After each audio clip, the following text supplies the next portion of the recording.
Barack Obama in the last few days seems to be obsessed with Senator Ted Cruz. Yesterday called him, in essence, un-American. And today he said this. Cut 3, go. If there are concrete, actual suggestions to enhance this extraordinary screening process that's already in place, we're welcome.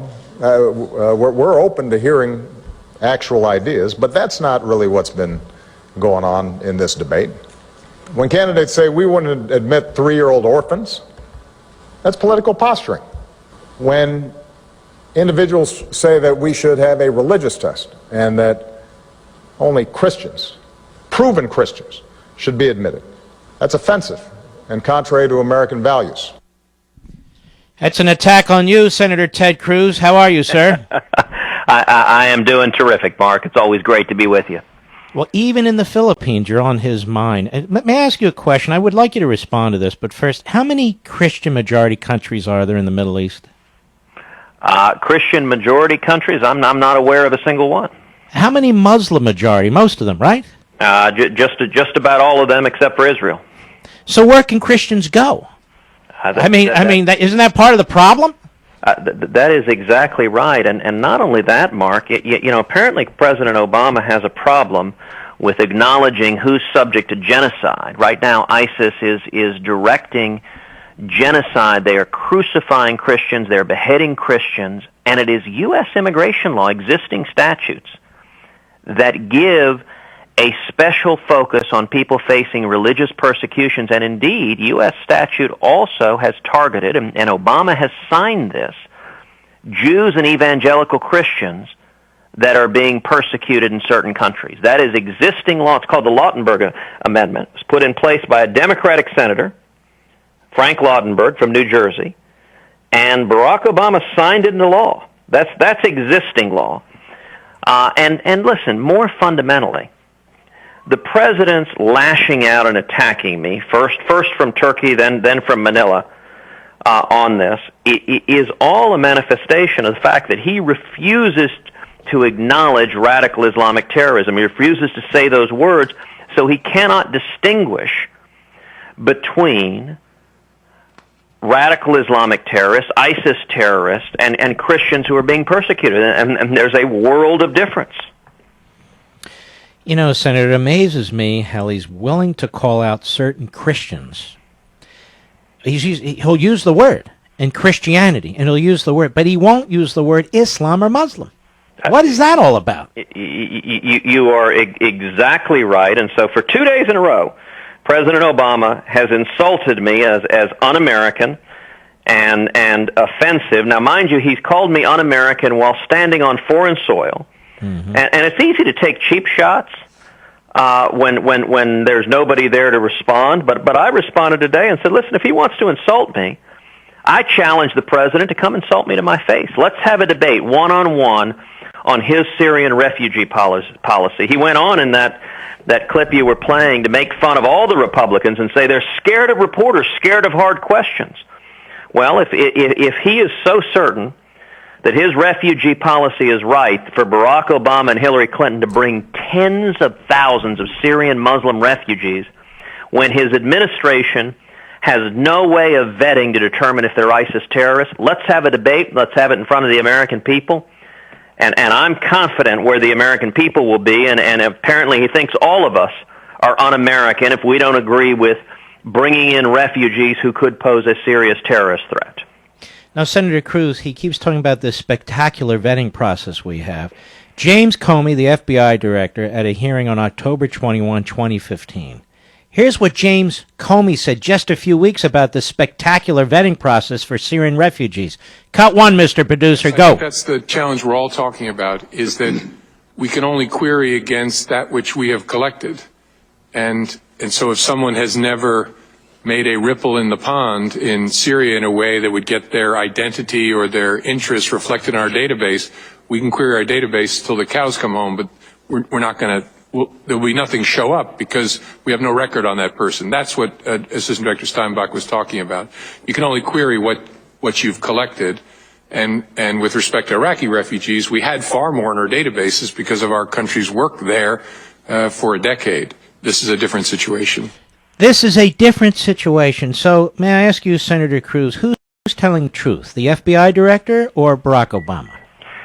The FBI director is absolutely telling the truth. And in fact, I just came a couple of hours ago from a classified briefing that the senior intelligence and defense officials of the Obama administration gave us on the Paris terror attacks, and much of the conversation focused on the Syrian refugees. And I will tell you, everything the administration said in the classified briefing is exactly consistent with what Director Comey just said, which is they have no idea of the backgrounds of these Syrian Muslim refugees. They have no information. They have nothing to query the database against because they don't know who's part of ISIS and who's not. You know, if you look at the refugees that are streaming into Europe right now, one study said 77% of those refugees are young males. That is a very unusual demographic for refugees.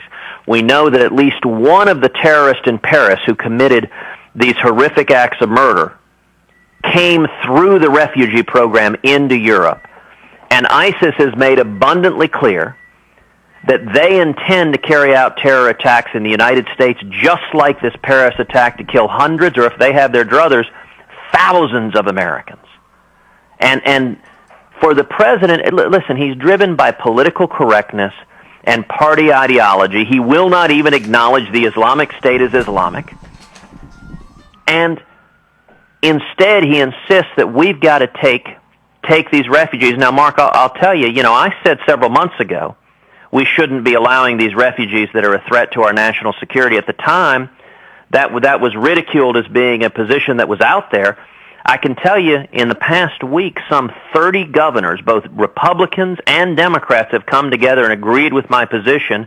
Don't be letting refugees that are a threat of waging jihad here, and yet President Obama thinks we're all un-American because we want to keep this country safe. Well, Senator, this is only controversial with him, with much of the media elite, and his party, which has apparently given up on national security and national sovereignty. It's common sense. You have an FBI director who says, we can't vet these people. We don't have the data. He said it publicly. He said it openly. Now, who are we to trust? A politician like Obama who has an ideological agenda, or a guy who's not a politician, who's a civil servant, who is the FBI director? And if you're a senator, what are you supposed to do? Just blow off what the FBI director says? Well, we're going to have a test to see what the senators want to do tomorrow. So there are two pieces of legislation I'm bringing up in the Senate tomorrow. The first is the Expatriate Terrorist Act, which is legislation I've introduced that says if any American citizen goes and joins ISIS and wages jihad against America, that he or she forfeits their U.S. citizenship. So we will not have ISIS terrorists coming to America with a U.S. passport in order to wage jihad and try to murder innocent Americans. And the second is legislation that I introduced today to bar refugees from countries like Syria, like Iraq, like Libya, where ISIS and Al-Qaeda control large portions of land. And we're going to tee it up and see if the Democrats try to block this. See if the Democrats stand with Barack Obama in favor of bringing in tens of thousands of Syrian Muslim refugees, which I think is unbelievably foolish. And if the Democrats do block it, I have been pressing on Congress to pass this legislation. The majority leader should schedule it for a vote. We should get every senator on record. And any member of Congress that votes to bring in tens of thousands of Syrian Muslim refugees will bear direct responsibility for any acts of terror that come from that. We shouldn't be doing this.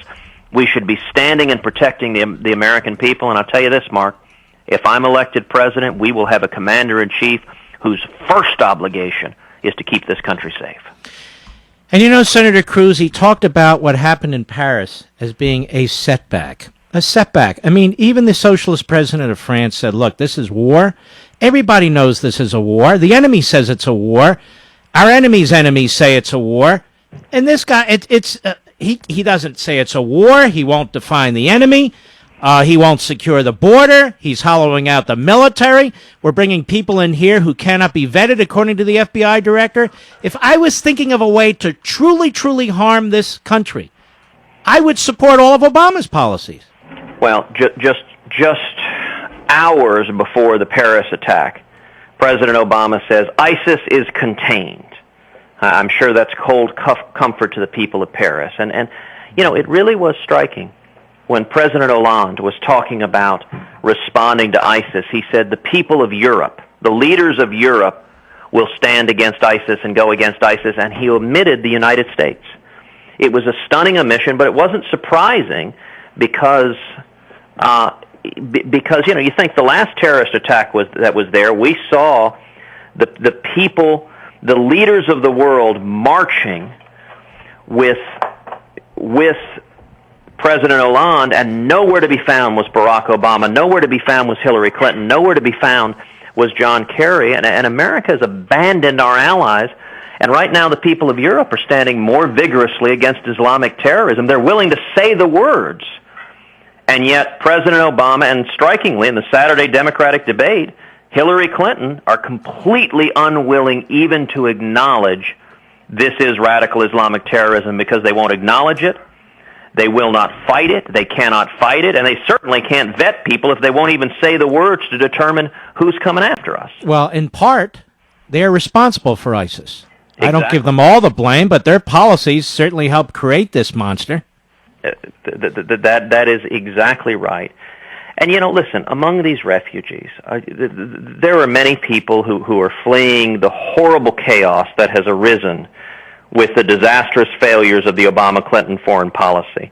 And among these Syrian refugees, these Syrian Muslim refugees, they should be resettled in the Middle East, in majority Muslim countries, not brought here. And President Obama refuses to see that because he engages instead in this doublespeak. Mark, I was at the prayer breakfast a number of months ago, and it was the day after, if you remember, ISIS lit the Jordanian pilot on fire. It was horrible. And President Obama gave a speech. It was a remarkable speech where he acted as an apologist for radical Islamic terrorists. He said, well, yes, there are some people in ISIS who are murdering people, but Jews and Christians have murdered people too. And he pointed to the Inquisition, and he pointed to the Crusades. Well, the last I checked, those ended hundreds of years ago, and I don't think it's asking too much for the president to stay within the current millennium. And when I say an apologist for radical Islamic terrorism, you know what an apologist is. It's someone that gives rationalizations, justifications, that explains it. And the argument about the Crusades and the Inquisitions is exactly the argument that ISIS uses and the terrorists uses, and this is coming out of the President of the United States drawing a moral equivalency, and it's fundamentally wrong. These people, ISIS is the face of evil, and we need a commander-in-chief that will stand up and defeat them. All right, Senator, if people want to help you and support you, where do they go? I'm guessing tedcruz.com.